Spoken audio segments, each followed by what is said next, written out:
Para pemohon peninjauan kembali tersebut haruslah ditolak. Ditolak ya sama JPU. Waduh, JPU. Jasa Pelindung Rudiana. hanya penjahat lah yang takut sama polisi. Penjahat yang tidak suka sama polisi. Tapi kalau penjahatnya adalah oknum polisi gimana ya? Dan Tuhan itu maha adil, Mas. Cukup Allah pelindungku. Dia ini adalah orang yang takwa dan taat kepada agama dan kepada Islam. Kenapa handphonenya anaknya itu tidak dijadikan barang bukti? Punya dokter, tidak ada minum-minuman keras, tidak ada ekstasi. Lebih baik kita fitnah orang yang masih hidup aja. Walaupun mereka bela diri, ya, tidak ada berguna. Ya, itu terlihat banget Ucil tuh bos ya. Kayaknya memang Ucil ini memang preman ya, memang aslinya pendekar dan preman dia. Hanya penjahat yang tidak suka sama polisi untuk menjatuhkan reputasi Rudiana. Waduh, sidang PK 6 terpidana tuh ditolak. Jaksa segitunya Rudiana di mata kamu baik banget, coy. Hai, apa kabar? Kembali lagi di Let's Go. Apa kabar kalian semua? Semoga kalian baik-baik saja. Apa kabarnya teman-teman Let's Go? Nah, Let's Go kali ini kembali mengangkat kasus sidang terpidana 6 kasus Vina Cirebon. Dan bahkan di sini guys, Fitrah itu adalah jubir kita. Jubir diam adalah emas adalah tokai. Itu mengatakan bahwa memang ini adalah akibat dari Rudiana itu sering sholat. Itu taat agama. Rudiana itu orang baik. Wah, itu gokil Fitrah. Jadi kita akan bahas saja. Pertama kita akan bahas tentang PK yang ditolak ya sama JPU. Waduh, JPU. Jasa Pelindung Rudiana. JPU ya. Canda-canda gitu. Kan nanya ini ya, apakah Jasa Pelindung Rudiana, jaksa penuntut Ucil? Jadi kita lihat aja dulu ya aja ceritanya ya. Jadi kita lihat aja bentar ya. Urean-urean sebagaimana tersebut di atas, jaksa penuntut umum berkesimpulan bahwa seluruh isi memori peninjauan kembali dari para pemohon peninjauan kembali bukanlah merupakan keadaan baru atau bukti baru atau novum, kemudian tidak terdapat pertentangan dalam berbagai putusan majelis hakim. Hingga seyogyanya alasan-alasan dari penasihat hukum para pemohon peninjauan kembali tersebut haruslah ditolak karena bukan merupakan alasan-alasan untuk dapat dilakukannya peninjauan kembali berdasarkan pasal 263 ayat 2 KUHP, dan terpidana tetap dijatuhi pidana dan putusan yang dimohonkan peninjauan kembali tersebut dinyatakan tetap berlaku. Dan tanggapan atau jawaban memori peninjauan kembali ini kami buat kiranya Majelis Hakim Mahkamah Agung Republik Indonesia mengabulkannya. Jaksa penuntut umum. Okil, jaksa penuntut umum ditandatanganin. Jadi dia bilang itu diharapkan untuk Majelis Hakim ini menolak ya karena tidak adanya bukti baru pada novum gitu. Jadi padahal bukti lama yang berbohong itu kan adalah bukti baru guys. Nah, di mana bukti lama itu adalah kebohongan. Nah, itu tidak termasuk bukti kan? Tapi ada yang lucu juga nih, JPU bilang berimajinasinya para pembela pelaku guys. Nah, para penasihat pengacara dari pelaku terpidana itu dibilang berhalusinasi dan mengarang cerita gitu kalau nggak salah. Coba kita dengar ya. Kalau Let's Go nggak salah ya. Ditandatangani ya, atas semua persangkaan, prediksi, asumsi, imajinasi maupun spekulasi yang dibangun oleh para penasihat hukum para pemohon peninjauan kembali di dalam memori peninjauan kembali yang telah disusun sejak munculnya film Vina. Berikut hal lain yang berkembang setelahnya sampai saat ini tanpa adanya bukti yang sah dan dapat dipertanggungjawabkan di dalam peradilan pidana. Nah itu guys, jadi di sini ada salah satunya bilang atas semua prasangka, prediksi, asumsi, imajinasi, maupun spekulasi yang dibangun oleh para pemohon peninjauan kembali. Itu gara-gara sejak filmnya kasus Vina. Padahal itu adalah semuanya realita dan fakta setelah adanya film Vina. Nah, gokil ya. Tapi dari statementnya jaksa ini banyak banget, tadi nontonin live-nya banyak banget yang kesel ya. Bahkan beberapa komentarnya nih, Let's Go, lihat marah besar ya bahwa jaksa penuntut umum nih tidak punya hati nurani gitu. Kenapa semua orang itu membela Ibtu Rudiana gitu? Apa nggak kapok kena mental nih JPU nih terhadap netizen-netizen yang murka nih, yang kita sendiri orang awam tahu kebenaran dan keadilan, tapi para penegak keadilan ini seakan-akan tidak tahu gitu loh. Emang kalian bener-bener pro Rudiana, hah? Jasa perong Rudiana. Jasa ya, bukan jaksa, jasa gitu. Tapi tanggapan dari kubunya Rudiana ini lebih wow gitu ya. Jadi satu Let's Go dapet nih Fitrah nih mengenai tanggapan sidang PK ditolak nih, gimana Bang Fitrah? Pak Rudiana itu masih menjabat sebagai Kapolsek KPK. Hanya penjahat lah yang takut sama polisi gitu. Dan hanya penjahat yang tidak suka sama polisi untuk menjatuhkan reputasi Rudiana. Okil, jadi dia bilang Rudiana itu katanya masih menjabat sebagai Kapolsek ya, bukannya udah dinonaktifin, tapi kok masih? Kalau memang benar rumor ini dia masih, tapi di publik bilang udah dicopot, apakah memang segitu besar kekuatan Rudiana? Terus dia juga bilang, hanya penjahat yang tidak suka dengan polisi. Dan hanya penjahat yang takut dengan polisi. Tapi kalau penjahatnya adalah oknum polisi gimana ya? Makanya orang jahat ingin masuk ke dalam oknum-oknum ladusing-ladusing. Nah, kalau penjahatnya ladusing sendiri, berarti kan dia udah sama polisi nggak takut. Sama polisi dia suka, karena penjahatnya bisa jadi oknum polisi sendiri kan? Bagaimana nih Bang Fitra? Dan Tuhan itu maha adil, Mas. Cukup Allah pelindungku. Dan sebaik-baik penolong adalah Allah Subhanahu wa Ta'ala. Kalau saya lihat, beliau ini adalah orang yang takwa dan taat kepada agama dan kepada Islam. Mantap Bang Fitra. Ini memang langsung dalil-dalil semua keluar ya. Cukup Allah adalah pelindungku. Keren. Itu memang keren ya. Sebaik-baiknya penolong adalah Allah ya, Subhanahu wa Ta'ala. Jadi kalau saya lihat Pak Rudiana, beliau ini adalah orang yang takwa, tangkap terdakwa. Kita bercanda ya gitu. Yang takwa dan taat gitu kepada agama dan kepada Islam gitu. Apakah iya? Menurut pandangan kalian gimana guys? Rudiana adalah orang yang katanya fitrah ya, dia takwa juga, dia hebat juga, dia nggak kehabisan akal loh. Gila, let's go. Emang acungi jempol lah fitrah tuh. Dengan adanya JPU ini membuat masyarakat kecewa pastinya satu, yang kedua mungkin membuat tim Kubu Raja Terakhir tuh sedikit happy ya. Mereka berharap semuanya ditolak ya, gara-gara tidak ada bukti baru. Padahal kata Pak Otto bilang kemarin ya, itu bukti yang lama itu adalah bukti baru.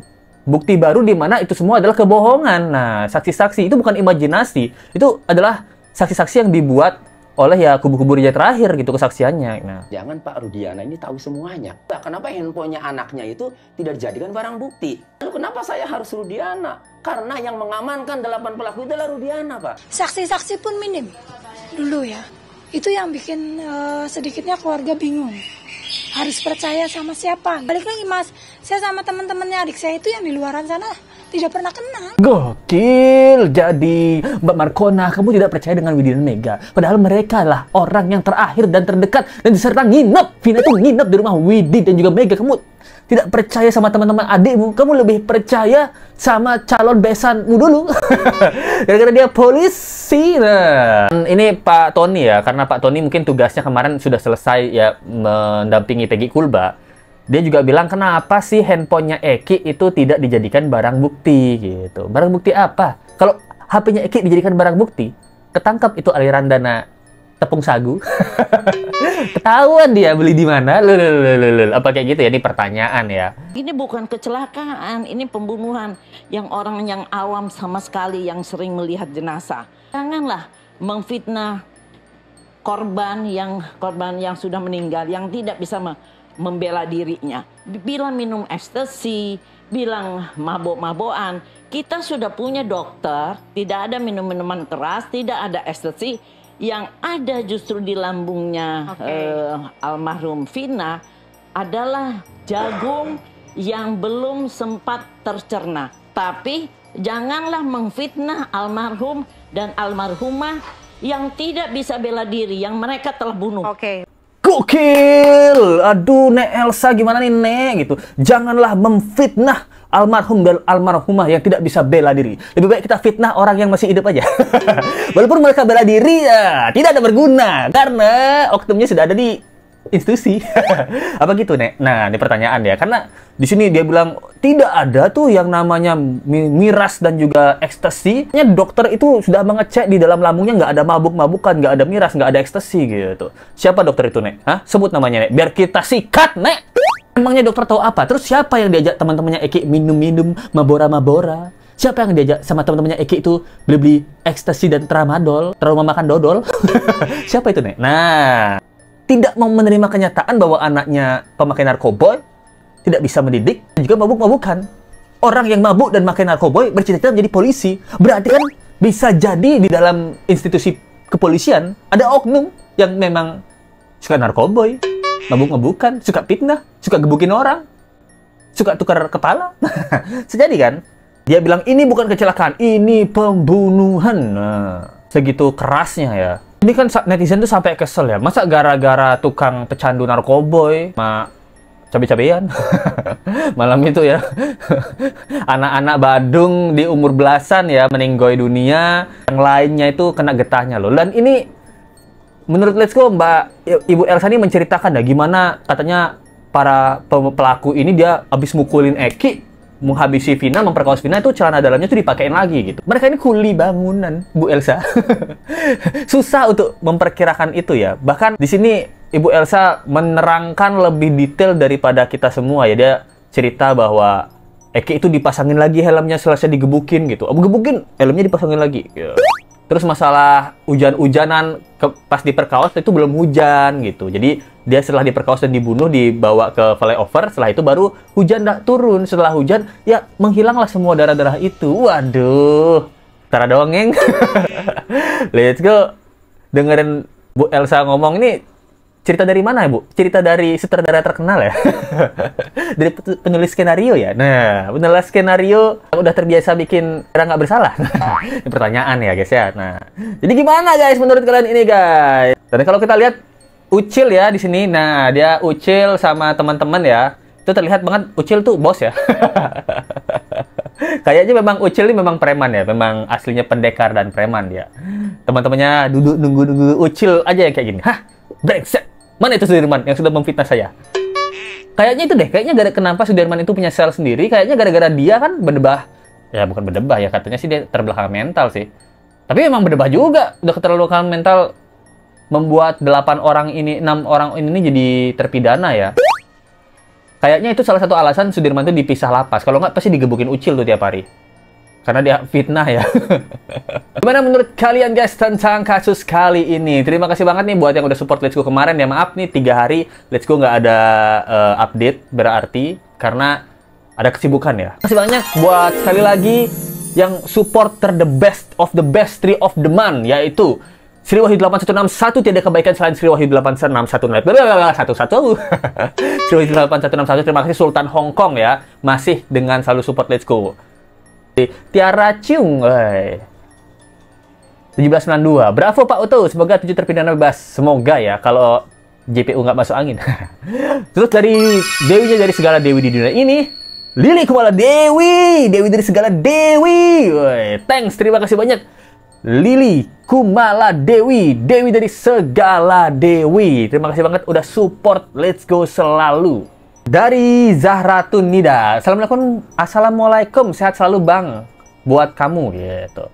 Dan terus pantau terus ya kasus Vina Cirebon, jangan kasih kendor si kaum ingkrah. Kaum ingkrah itu kalau dia sudah selesai jadi pengacaranya Rudiana, dia jadi ustadz kayak. Kayaknya ya gitu. Terima kasih banget ya buat teman-teman yang udah support. Kalau kalian suka sama video Let's Go dan ingin support lebih, kalian bisa link di bawah kasih support berupa donasi ya, ataupun dari Super Thanks. Iya, itu dia yang bisa saya sampaikan dengan berita kali ini. Menurut kalian gimana nih?